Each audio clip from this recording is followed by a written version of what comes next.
My next race is called Wildstrubel Kranz Montana 113 kilometer race through Swiss Alps. It's in the altitude, so that's my biggest issue because every time I'm in altitude, I'm passing out pretty much. I'm getting nauseous and it's not fun. And now I'm meant to be running for probably 24 to 27 hours through the mountain peaks, which is gonna be horrible. That's what my coach told me from the start. You're not gonna have a fun time, dude.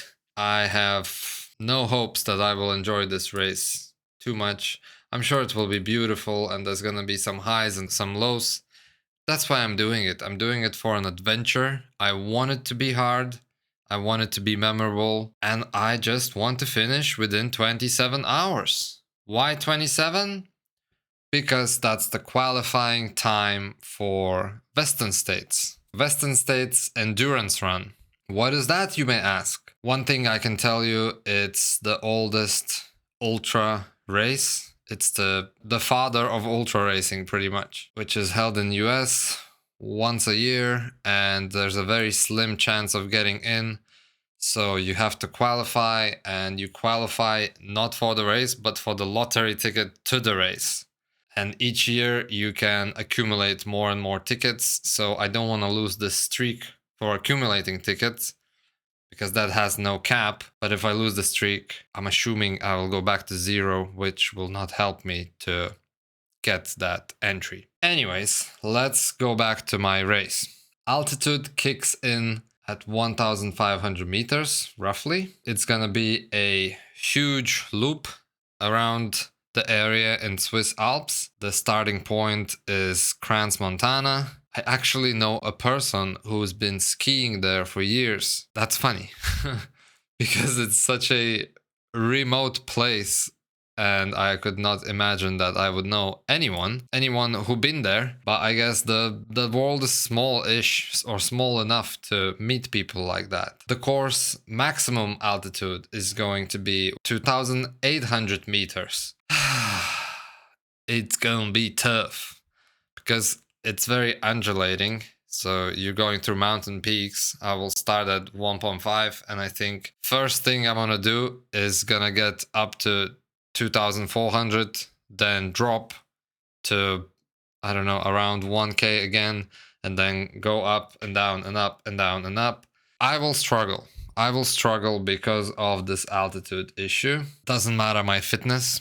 The altitude, the lack of oxygen is gonna cut my powers probably in half. My coach told me that I need at least 10 days for minimum acclimatization to a basic level. So my plan to arrive there earlier, like few days earlier, and try and get some acclimatization is basically pointless.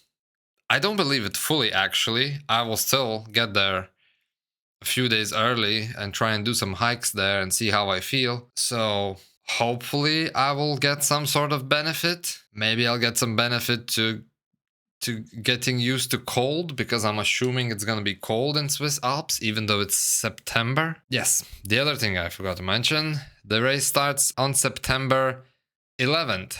So 9/11, very easy to remember. It's going to start at night. The starting time, I believe, is 10:30 p.m. That's another thing that I haven't done in the past. Usually all the ultra races, they start early morning, around 7. But this time it's going to start at night. And I was also talking to my coach and asking him, should I do some night training? And he said, no, it's useless. It's a waste of your energy and sleep. You should not do that. So I won't. I will just train during the day and I will rip it when the race starts. Yeah, I guess I need a caffeine strategy. Running through the night, you need a caffeine strategy. I will come up with that later. Now, getting back to altitude, I asked him if I should try and train with masks to suffocate myself, to run wearing a mask, because I've seen people doing it. And he confirmed that it is indeed useless. So that's just one person's opinion, but he has a lot of experience. He trained athletes who finished in top 20 in Western states.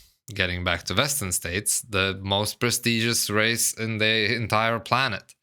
So I am choosing to believe my coach. The one thing that will help me is threshold or lactate training, which I'll be doing once a week leading up to the race. I still have, I believe, 12 weeks. 12 weeks until the start.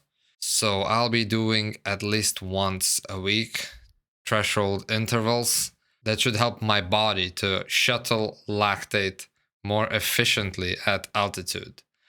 Because Staza, my coach, he told me that altitude is gonna work my lactate the most. The muscles are going to be working twice as hard, pretty much. So I need to be able to get rid of lactate as fast as possible. I will work on that. Now, training, about my training, I am going to do 4 runs per week. The long runs gonna get to roughly 3 hours. There's no point of pushing further than that. I think peak run is gonna be 4 hours, maybe. We'll see how I go. And obviously I should be running as much on the trails as possible to get vertical and decline running, to get those little tendons, Achilles, all the joints in my lower legs. And of course, the quad development is very important, because I imagine if I'm hiking, if I'm climbing for 2 hours straight, then I'll be descending for at least an hour straight. And that's going to be cooking my quads big time. And already 2 weeks ago, I did my first back to trails training session. I did like 530 meters of ascend and descend, and my quads were cooked for probably 5-6 days. I went all out. I was a bit silly for the first session. So this week I was more conservative, and now my quads are fine. So I need to progress very slowly with these things. And today I went for an easy run, and I found a hill just around my house, and I was just doing repeats on that. That was okay. Yeah. I do feel my lower legs a little bit. My shins are not happy with this bloody training, especially running on the asphalt. I will try and take it super easy, because the last thing I want is to get injured and put myself out of training 2 months leading up to the race again. Now, back-to-back long runs, not gonna do. We spoke about doing a long run and then the next day a long hike. So if I'm doing a 3-hour run on the trails, the next day I will do a walk or a hike for probably another 3 hours. So that's gonna help me to instill the fatigue resistance in my legs without destroying them completely. Then treadmill training, I can do treadmill training, the incline for easy runs, for my 1-hour runs, but I should build gradually and mix the gradients, because if I just rip it at 6% incline for an hour, I will get injured. My Achilles will go.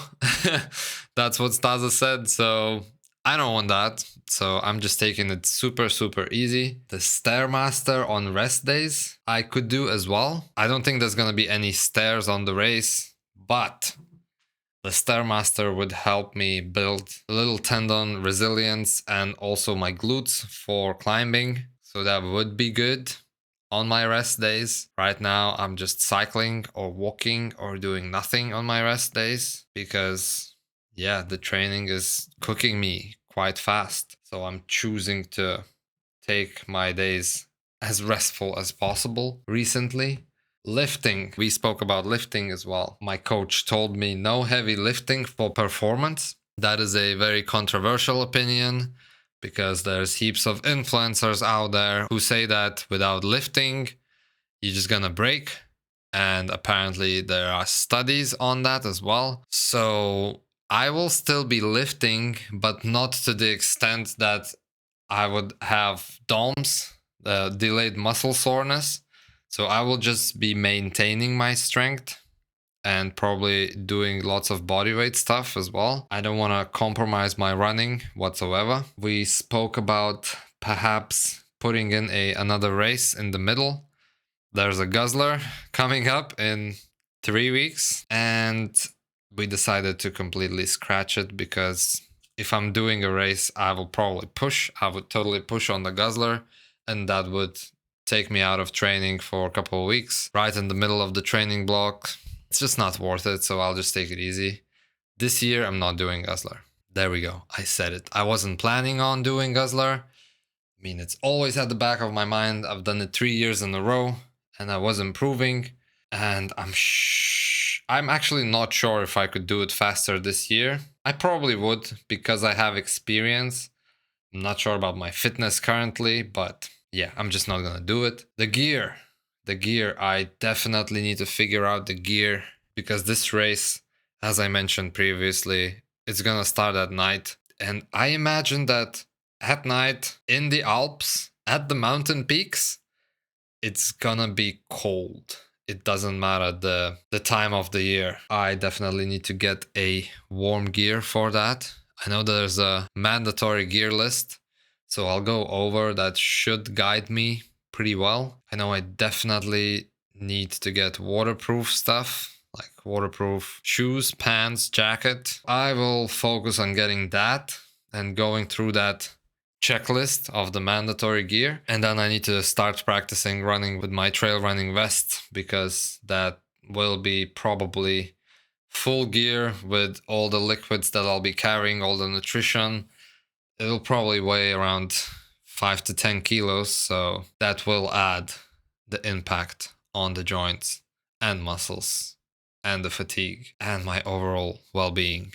I know that if I don't train for a long time with the vest and then after the first time I feel lots of muscles that you wouldn't even think of feeling when you wear the vest, I'll get through it, easy peasy.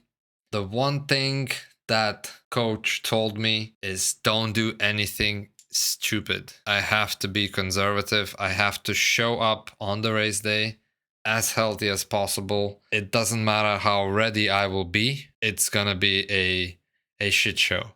I'm keen for this adventure. It's gonna be fun regardless. The more I will suffer, the happier I'll be to finish it. And this is gonna be the one crazy thing, the one crazy race for this year that I'll do. Hopefully I'll finish within 27 hours and happy days. And then I'll make a video about it. I'll probably make another video about the gear and how I'm going closer to the race day. The race is 12 weeks out. Stay tuned. I'll see you in the next video. Wish me luck. And if you're doing any races around, if you're doing Guzzler, have fun, enjoy. Remember, if you can take another step, you can finish the damn race.